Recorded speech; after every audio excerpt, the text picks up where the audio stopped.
Warganet pun sontak heboh saat mengetahui kabar tersebut dan mempertanyakan status keduanya yang sudah menjalani rumah tangga selayaknya suami dan istri selama 6 bulan terakhir.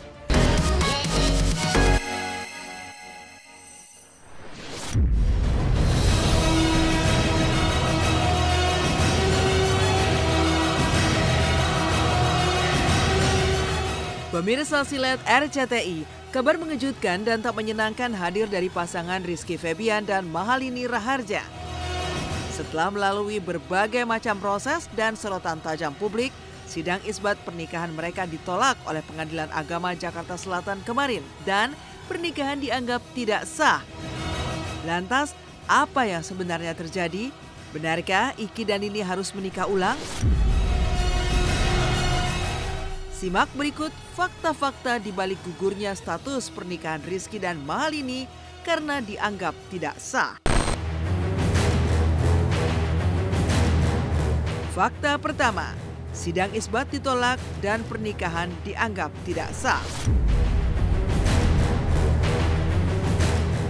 Rizky Febian dan Mahalini harus menelan kenyataan pahit bahwa permohonan sidang isbat mereka ditolak oleh majelis hakim. Hal itu dikonfirmasi oleh Suryana sebagai Humas Pengadilan Agama Jakarta Selatan kemarin. Akibat penolakan tersebut, pernikahan Rizky dan Mahalini pada tanggal 10 Mei 2024 dianggap tidak sah secara negara. Agenda sidang hari ini adalah pembacaan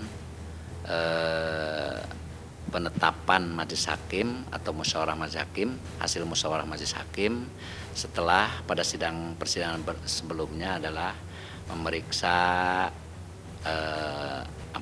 atau meminta keterangan dari yang bersangkutan, kemudian memeriksa bukti-bukti di persidangan baik bukti surat maupun saksi-saksi. Maka hari ini majelis hakim yang memeriksa perkara ini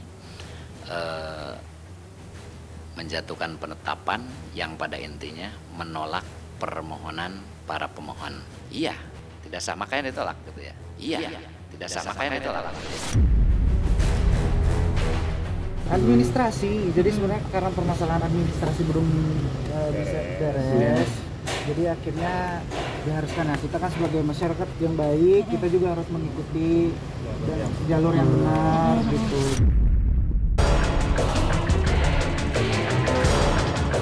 Fakta kedua, penyebab tidak sah karena wali nikah ditunjuk pihak keluarga bukan wali nikah sesuai ketentuan agama Islam. Dalam persidangan juga terungkap fakta bahwa yang menikahkan Mahalini kepada Rizky Febian bukan ayah kandung Mahalini karena memiliki keyakinan berbeda. Mereka pun menunjuk seorang ustadz bernama Yahya MY sebagai wali. Namun majelis hakim menyatakan bahwa sosok yang ditunjuk tidak sesuai dengan peraturan pemerintah. Pasalnya, peraturan Kementerian Agama nomor 30 tahun 2005 menyebutkan bahwa yang ditunjuk sebagai wali hakim oleh Menteri Agama harus memenuhi 2 syarat. Pertama, adanya hubungan kekerabatan keluarga. Kedua, ketua KUA di lokasi pernikahan kedua mempelai apabila tidak memiliki hubungan kerabat atau keluarga dari mempelai wanita. Itulah yang menjadi penyebab pernikahannya menjadi tidak sah. Alasannya adalah karena pernikahan kurang rukun nikahnya. Salah satunya pernikahan tersebut dinikahkan oleh wali yang bukan berhak. Dinikahkan oleh wali yang bukan berhak. Ya, dinikahkan oleh seorang ustadz. Padahal dijelaskan di dalam alasan permohonannya dia mengatakan bahwa tidak ada wali. Nah, dia berdalih bahwa itu karena tidak ada wali makanya wali hakim. Nah, ustadz itulah yang dipilih atau yang ditunjuk sebagai wali hakim. Padahal menurut undang-undang perkawinan sudah jelas yang namanya wali hakim itu adalah ditunjuk oleh pemerintah, oleh negara melalui Menteri Agama yaitu Kepala Kantor Urusan Agama. Dan juga untuk prosesi seperti itu juga harus dipenuhi dokumen-dokumen. Ada pemeriksaan dulu ya dari data-data seperti calon mempelai laki-laki, mempelai perempuan, data-data saksi, biasanya seperti itu. Termasuk itu tadi nanti data wali hakim yang menikahkan saat itu kan ada. Jadi harus dipenuhi dulu, ada dokumen-dokumennya. Di KUA itu seperti itu. Orang pernikahannya kan yang tidak menghadirkan KUA. Orang pernikahannya kan yang tidak menghadirkan KUA. Hotel Raffles termasuk wilayah kita. Sesuai PMA nomor 20 tahun 2019 bahwa pernikahan dilaksanakan yang mewilayahi di mana tempat dilangsungkan akad nikah. Kalau menurut aturan itu memang harusnya KUA Setiabudi, tapi saya bilang kita tidak menerima pendaftaran dan tidak melaksanakan pernikahan mereka. Ada permohonan dari KUA Setiabudi, ada dari bukti foto pernikahan, maharnya apa aja dan sebagainya, itu aja sama saksi.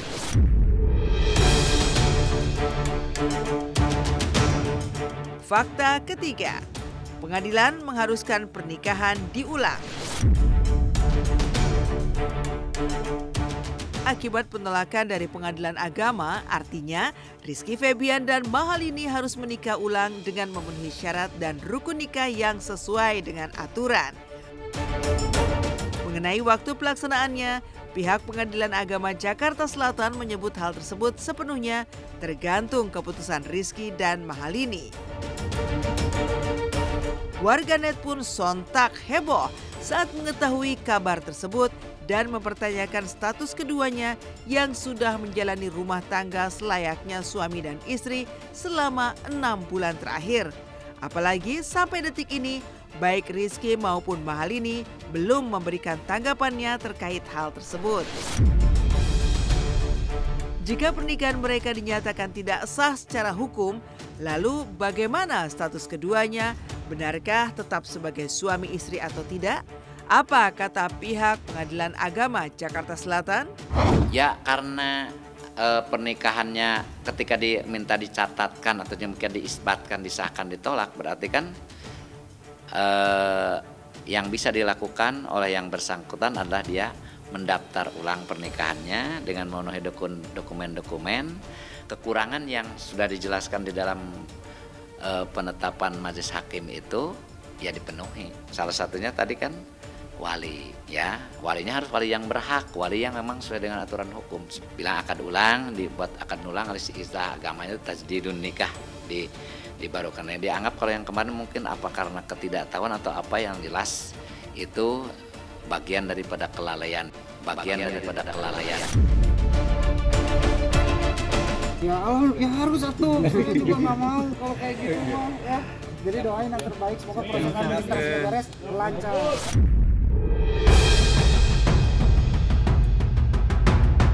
Fakta keempat, buku nikah palsu dan hanya properti dari wedding organizer.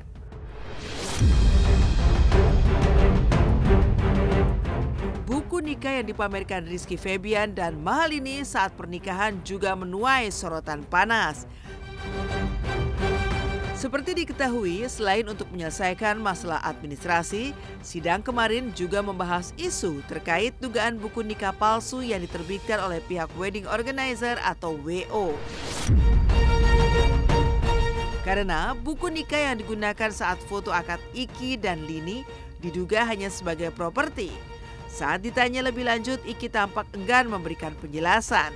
Ia menyatakan telah menyerahkan tanggung jawab sepenuhnya kepada pihak WO yang menangani acara pernikahannya. Kebetulan memang hanya permasalahannya dari segi buku nikah. Nah, sedangkan kalau dari aku dan Lini kan memang sudah mempercayai semuanya ke pihak WO yang kita pegang. Jadi memang pada dasarnya dari pihak mereka yang bertanggung jawab, dan juga kan ada kakak-kakak yang mengurus hari ini. Sudah semua seperti itu. Kalau yang realnya mestinya ya foto buku nikahnya, foto buku nikah yang dikeluarkan oleh KUA. Tapi kan kita tahu di situ kan tidak ada di situ KUA-nya, KUA mana yang mencatatkannya, kan otomatis berarti kan itu hanya properti seperti itu.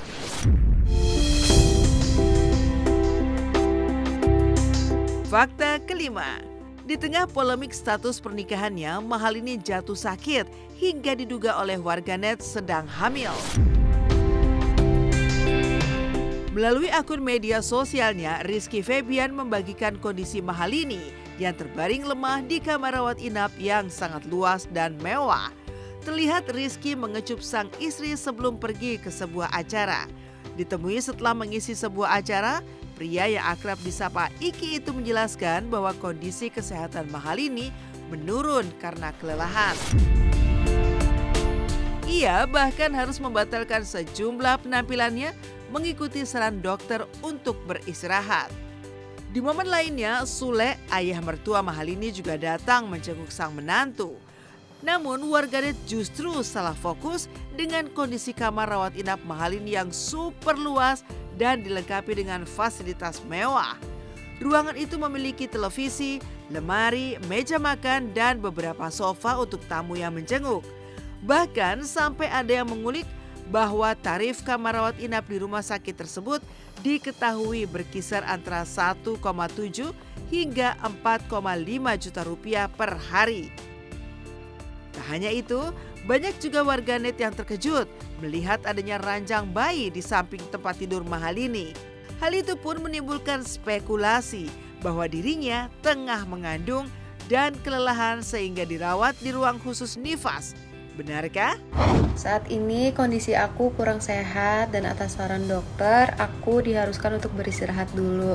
Jadi aku minta doanya teman-teman biar aku cepat pulih, biar aku cepat bisa nyanyi, biar aku bisa kembali berkarya untuk kalian semua. Selamat pagi Ayang. Sampai otaknya Iki kemana itu? Niki mau Aku mau kondangan. Bye. bye. Telat ya? Salam buat dia. Ya. Sakit apa? Ayah sayang. Sakit apa? Aduh. Kasihan nggak ditungguin sama. Lagi ini ya Pak di Singapura kan? Bro, gimana? Istri sakit malah liburan ke Bali. Singapura. Ya udah, Neng, Ayah ke Subang dulu ya. Langsung. Langsung Subang. Nanti Teteh udah di sini di jalan. Ya, Cepat sembuh ya. Sehat terus ya. Iya. Sok udah istirahat. Neng. Yes ya. Kasih ya. Ya. Kelelahan karena manggung tiap hari gitu. Jadi pas kemarin di Bandung sebenarnya udah drop, tapi dia berusaha untuk tetap mau maksain manggung, tapi aku sebagai suami tidak mengizinkan karena ngelihat dia panasnya tinggi dan yang lainnya. Doain aja pokoknya semuanya.